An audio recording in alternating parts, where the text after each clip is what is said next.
कहते हैं रंगे हुए सियार ज़्यादा दिनों तक रंगे नहीं रह सकते हैं, एक ही बारिश में उनका रंग निकल जाता है। कुछ ऐसा ही हुआ है चाइना के साथ। फ्रांस, जर्मनी सहित 32 देशों को जबरदस्त झटका दिया है चाइना ने तो रूस को भी झटका दे दिया है, देश मानने से इनकार कर दिया है। खैर, जानेंगे क्या है मामला। वहीं जापान के बाद अब ऑस्ट्रेलिया भी आया भारत के शरण में। जानेंगे क्या कुछ चल रहा है जियोपॉलिटिक्स में, आइए जानते हैं इन खबरों को विस्तार से। चीन के आक्रामक रवैये की वजह से जिस तरीके से जापान, जो एक शांति प्रिय देश हुआ करता था और शांति प्रिय देश होने की वजह से ये जल्दी किसी भी गुट में शामिल नहीं होना चाहता था। खैर, दूसरे विश्व युद्ध के बाद जापान ने शांति को अपना लिया था और जापानी लोग भी हथियारों की तरफ नहीं देखना चाहते थे, हथियारों का विस्तार नहीं करना चाहते थे, युद्ध की तरफ तो देखना ही नहीं चाहते थे। आज भी जापान का एक बड़ा वर्ग है जो नहीं चाहता है कि कभी भी युद्ध हो, इसलिए क्योंकि उन्होंने हिरोशिमा नागासाकी की तबाही देखी है। वो चाहते हैं कि शांति स्थापित रहे, पर कहते हैं ना, क्षमा सोभती उस भुजंग को जिसके पास गरल हो। वो क्या, जो दंतहीन, विषहीन, विनीत और सरल हो। जाके जापान को समझ में आ गया है कि नहीं भैया, ये रास्ता बहुत कठिन है, सबसे पहले सीधे पेड़ को ही काटा जाता है। जापान ने एकदम से खजाना खोल दिया कि हम बहुत सारे हथियार खरीदेंगे।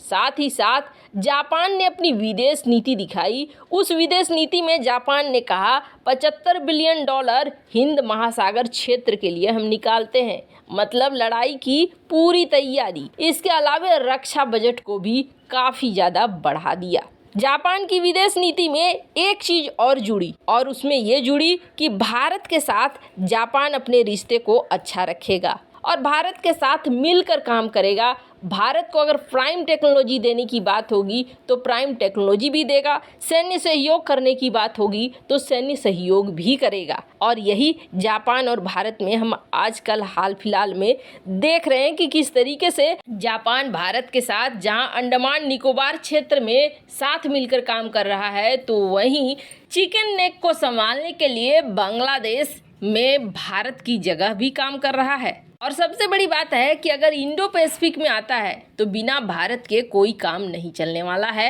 ये चीज़ जापान बहुत अच्छे से जानता है, और जापान क्या, अमेरिका भी ये चीज़ बहुत अच्छे से जानता है। यही वजह है कि इनकी पॉलिसी में बड़ा रिफॉर्म हो रहा है और इस रिफॉर्म में भारत को जगह मिल रही है। जहाँ एक तरफ जापान ये काम कर रहा है तो वहीं दूसरी तरफ ऑस्ट्रेलिया ने भी अपना नया पॉलिसी सामने रखा, और इस नए पॉलिसी में ऑस्ट्रेलिया ने ये कह दिया है कि भारत जापान दोनों के साथ मिलकर हम काम करेंगे, चाइना के खिलाफ काम करेंगे। ऑस्ट्रेलिया ने एक बात और कह दी है, और उसने कहा है कि अब हमें अपने हथियारों को और भी ज़्यादा मजबूत करना होगा, हथियारों के जखीरे को बढ़ाना होगा। ऑस्ट्रेलिया ने ये कहा कि हम चीन के साथ व्यापार सीमित रखेंगे, उतना ही रखेंगे जितने की ज़रूरत है। कोई समस्या आती है तो उसे हल करने की कोशिश करेंगे, लेकिन जहां समस्या बढ़ने लगेगी और हमें लगेगा कि यहां कड़ाई की ज़रूरत है, वहां हम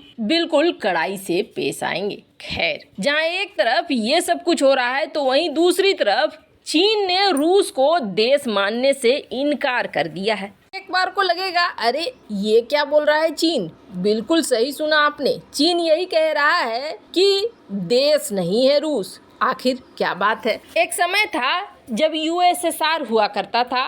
यूएसएसआर में कुल 15 देश हुआ करते थे, रूस, Belarus, Armenia, Turkmenistan, Estonia, Ukraine, Azerbaijan, Kyrgyzstan, Latvia, Moldova, Kazakhstan, Tajikistan, Lithuania, Georgia, Uzbekistan. कुछ ऐसा दिखता था यूएसएसआर जो आप इस मैप में देख रहे हैं। 15 देशों का एक देश, पर आखिरकार 1991 में विघटन हो जाता है, और विघटन होने के बाद यूएसएसआर टूट जाता है। यूएसएसआर टूटकर 15 नए देश बन जाते हैं। ये देश अलग हो जाते हैं, 15 नए देशों का जन्म होता है, और ये 15 नए देश जब बनते हैं, हथियारों का भी बंटवारा होता है, उद्योगों का भी बंटवारा होता है, बहुत सारी चीजें बंटती हैं, तब जाके 15 नए देश निकल कर सामने आते हैं। सोवियत संघ का टूटना अमेरिका के लिए एक बहुत बड़ी जीत थी, जो अमेरिका को 1991 में मिली। पर क्या चाइना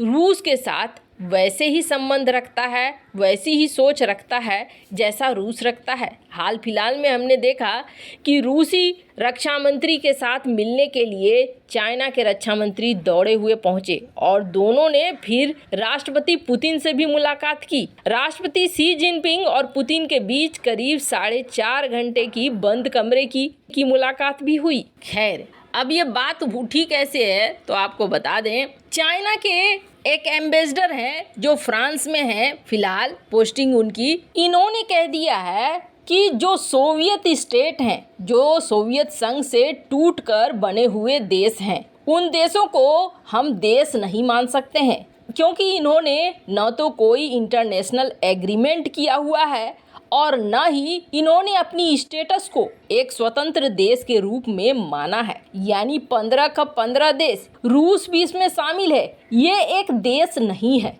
सोवियत संघ हुआ करता था देश, ये अलग अलग टुकड़े देश नहीं है। ये स्क्रीन पर आप देख सकते हैं, ये हैं वो एम्बेसडर जिन्होंने बवाल मचा दिया है।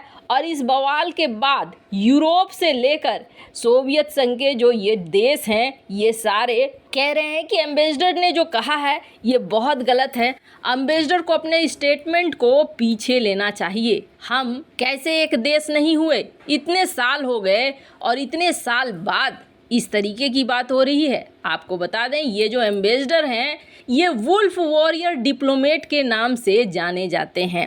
वुल्फ वॉरियर नीति अपनाता है चाइना ये दिखलाने की कोशिश करता है कि चाइनीज लोग दुनिया भर में लोगों की रक्षा करते हैं, अमेरिका के प्रभुत्व से लड़ते हैं, वगैरह वगैरह। वैसे वुल्फ वॉरियर नीति के तहत चाइना अपने राजनयिकों को सिखाता है कि आप बहुत कड़ा बोलो और चीन के खिलाफ कोई भी बात हो आक्रामक तरीके से बोलो। इसने एक्स सोवियत स्टेट के बारे में ये बातें कही हैं, इसने पूरे यूरोप में हड़कंप मचा दिया है। अब सवाल उठता है कि चाइना की सरकार क्या कह रही है। तो चाइना की सरकार ने यहाँ पर नकारा नहीं है इनके बात को, बल्कि चाइना की सरकार ने सिर्फ यही कहा है कि उन्हें बोलने की आज़ादी है।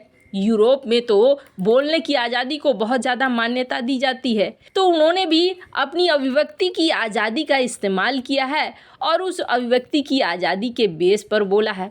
इन्होंने इसके बाद भी एक और लाइन पोस्ट की और कहा कि मैं फिर से दोहराता हूँ कि इन देशों ने कोई अंतर्राष्ट्रीय नियमों को साइन नहीं किया है। वैसे यहाँ पर चाइना एकदम सफ़ेद झूठ बोल रहा है। इन देशों के टूटने के बाद एक अंतर्राष्ट्रीय नियम साइन हुआ था। खैर, ये बात तो अब रूस को भी थोड़ा सोचने के लिए मजबूर कर देगी। वैसे इन सब मामले में आपकी क्या राय है, कमेंट कर जरूर बताएं। जल्द मिलते हैं अगले वीडियो में नई खबर के साथ।